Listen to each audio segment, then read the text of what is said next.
अस्सलाम वालेकुम। करोड़ा दरूद नबी पाक सल्लल्लाहु अलैहि वसल्लम और आपकी आल पर। मैं हूं आबद अब्बास भुट्टा और आप देख रहे हैं मेरा यूट्यूब चैनल। नाजरीन, जिस बात का था खदशा हुआ वही। कल हमने अपने व्लॉग में ये बात की कि शहबाज शरीफ जो हैं वो घर जा रहे हैं, तो आज उसी बात की तस्दीक जनाब साबक सदर आसफ़ अली ज़रदारी साहब ने हामिद मीर साहब को इंटरव्यू देते हुए कर दी। उन्होंने कहा कि अगर शहबाज शरीफ साहब नाअहल होते हैं तो फिर जो वज़ीर आज़म है, जो नया वज़ीर आज़म होगा, वो सिंध का डोमिसाइल रखने वाला होगा। तो ये एक बहुत बड़ी खबर है। मतलब कि शहबाज सरकार को भी पता है कि शहबाज साहब की अब कुर्बानी देनी पड़ेगी, शहबाज साहब को घर जाना पड़ेगा। ये एक बड़ा खेल है नाजरीन, ये एक छोटा खेल नहीं है, ये बहुत बड़ा खेल है। ये एक प्री प्लानिंग हुई कि शहबाज शरीफ साहब को जो है वो ताहयात नाहल करवाने के पीछे एक बड़ी प्री प्लानिंग है।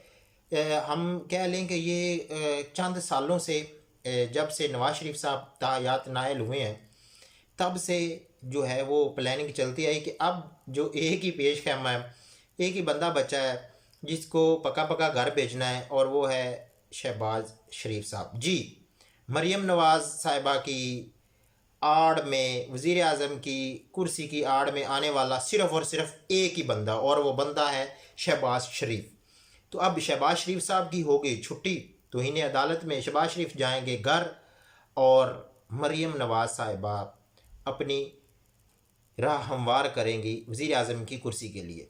गो कि अभी ये एक सफ़र बहुत लंबा है, लेकिन ये जो नाअहली होगी ये उसी सफ़र का एक पेश खैमा होगी। उसके बाद दूसरी बात कि हुकूमत जो है वो दिन ब दिन अपने लिए जो आइनी पेचीदगियाँ हैं वो पैदा कर रही है। जैसा कि 8 रुकनी बेंच के ख़िलाफ़ उन्होंने सुप्रीम जुडिशल कौंसिल में रेफरेंस दायर कर दिया। तो ये भी जो है एक, मतलब कि अब सुप्रीम जुडिशल कौंसिल इसे देखेगी, फ़ैसला जो भी आता है वो एक अलग मैटर है। लेकिन हुकूमत और सुप्रीम कोर्ट अब ऐसे नज़र आ रहे हैं कि जैसे ये आपस में पंजा आजमाई कर रहे हैं, एक दूसरे के साथ एक दूसरे के दस्तों गिरेबां हुए हुए हैं। शहबाज सरकार को पता नहीं चल रहा कि करना क्या है, क्या करना चाहिए। दूसरी तरफ सुप्रीम कोर्ट ऑफ पाकिस्तान के 3 रुकनी बेंच ने, जो कि चीफ जस्टिस की सरबराही में जिन्होंने इलेक्शन का हुक्म दिया था, उन्होंने जो हमारा स्टेट बैंक है उसके गवर्नर को बुलाया है, सेक्रेटरी को बुलाया है कि भाई आप डायरेक्ट जो हैं वो पेमेंट करें। तो इससे मैं सोच रहा था कि इससे एक और पेचीदगी होगी कि कल को किसी भी अदारे को फ़ंड्स की ज़रूरत पड़ती है तो वो जाके सुप्रीम कोर्ट की जो कुंडी है उसे खटखटाएगा और वो फ़ंड की जो है वो इस्तदा कर सकेगा। ये एक, मतलब कि ऐसा होना भी चाहिए और नहीं भी होना चाहिए। वजारत ख़जाना को खुद ही चाहिए था कि वो फ़ंड्स 20 अरब 21 अरब रुपए कोई वजारत ख़जाना के लिए ज़्यादा नहीं है, ठीक है, पंजाब में इलेक्शन करवाने के लिए, तो उसे उन्हें जारी कर देने चाहिए थे, लेकिन उन्होंने जारी नहीं किए और ये बात बढ़ती से बढ़ती चली जा रही है। एक और ख़बर जो सबसे अहम है, चीफ ऑफ आर्मी स्टाफ ने अपनी खामोशी तोड़ दी। जब से हाफिज़ साहब इस चीफ की कुर्सी पे आए हैं उनकी तरफ से मुकम्मल खामोशी थी, वो बिल्कुल मुकम्मल खामोश थे, लेकिन उन्होंने अपनी चुप आज कौमी सलामती के अजलास में तोड़ दी। कौमी सलामती कमेटी का अजलास इन कैमरा आज अजलास हुआ, तो उसमें उन्होंने बड़ी पायदार और बड़ी अहम बातें की जो कि एक चीफ को वाकई ज़ेब देती। उन्होंने कहा कि जो ताकत का सरचश्मा है वो तो अवाम है, और इससे एक ख़ास पैगाम गया है उन हलकों को जो हलके इलेक्शन की तरफ नहीं जा रहे, जो हलके इलेक्शन करवाना नहीं चाह रहे, उन हलकों को पैगाम गया है कि जी ताकत का सरचश्मा तो वाकई अवाम है, इलेक्शन होना चाहिए। लेकिन बहुत सारी जो ताकतें हैं, कुव्वतें हैं जो सरगर्म हैं, वो इलेक्शन पंजाब में खैबर पख्तूनख्वा में होने नहीं दे रही। तो अब देखते हैं कि वजारत ख़जाना स्टेट बैंक गवर्नर जो हैं वो फंड्स जारी करते हैं या नहीं करते, वो इलेक्शन कमीशन को फ़ंड देते हैं या नहीं देते, और इलेक्शन आगे क्या प्रोसीडिंग्स होती हैं, ये तो अब देखना पड़ेगा जब फंड्स का अजरा होगा। लेकिन शहबाज शरीफ साहब के साथ जो हो रहा है ना, वो होना नहीं चाहिए था। मैं बज़ाते खुद शहबाज साहब को एक अच्छे गवर्नर, मतलब कि आप देखें ना, एक बात देखनी चाहिए, जो हकीकत है उसको मानना चाहिए, तस्लीम करना चाहिए कि आपको एक रेस है, रेस में आपको जो है दौड़ के लिए लाया गया है, आपके पाँव बांध दिए गए हैं, आपके हाथ बांध दिए गए हैं, और आपने कहना है कि जी आपने सबसे पहले नंबर पे जाना है, ठीक है। और वो रेसर कौन है, खिलाड़ी कौन है, जो सबसे बेहतरीन, आप यूसेन बोल्ट की बात कर रहे हैं, वो 100 मीटर रेस में चैम्पियन रहे हैं, चैम्पियन है। अगर उनके हाथ पांव बांध दिए जाएं और उन्हें कहा जाए कि जनाब आपने ये रेस अगेन विन करनी है, तो फिर वो रेस बिल्कुल विन नहीं कर सकेंगे। तो बेचारे शहबाज शरीफ साहब के साथ ये हुआ है, उनके हाथ पांव बांध के उनके हाथ में हुकूमत दे दी गई।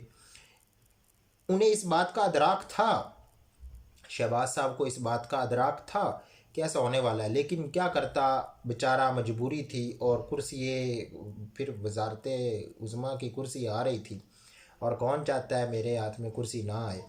तो उसने संभाल तो ली शहबाज साहब ने, लेकिन फिर अब उसको जो है वो जारी रखना, और उसके पीछे जो भी हालात वाक़यात आपके सामने ही हैं।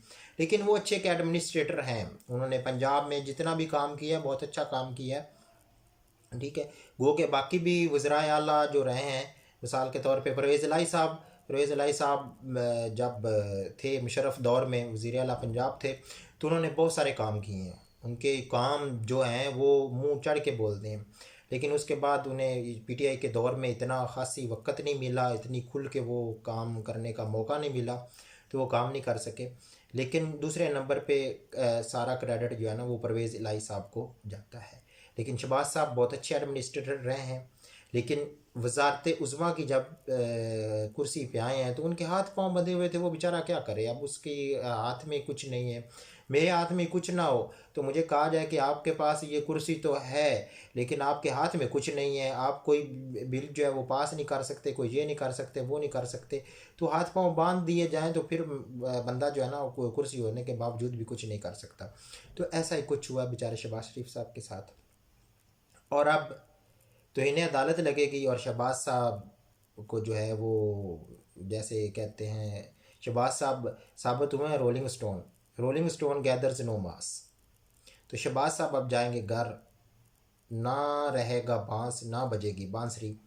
तो अब जरदारी साहब ने दिलचस्पी दिखाना शुरू कर दी है, अगला वज़ीर आज़म होगा सिंध से, और होगा भी, अब देखें कौन होता है। हो सकता है जरदारी साहब एक बहुत बड़ी चाल पे हों और वो वज़ीर आज़म MKM से ले लें। ये बहुत बड़ी, मैं आपको ब्रेकिंग न्यूज़ दे रहा हूँ कि अगला वज़ीर आज़म जरदारी साहब अगर MKM से लेते हैं तो बहुत बहुत ही सियासी चाल होगी, जरदारी साहब की बहुत बड़ी सियासी चाल होगी।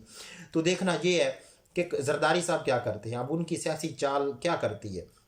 ये एक बहुत बड़ी चाल वो चलेंगे अगर वो MKM से लेते हैं, होगा नहीं लेकिन फिर भी सियासतदानों को पता नहीं चलता, क्योंकि उन्हें पता है 4 दिन की चांदनी है, फिर अंधेरी रात है, इलेक्शन आने वाले हैं, ठीक है।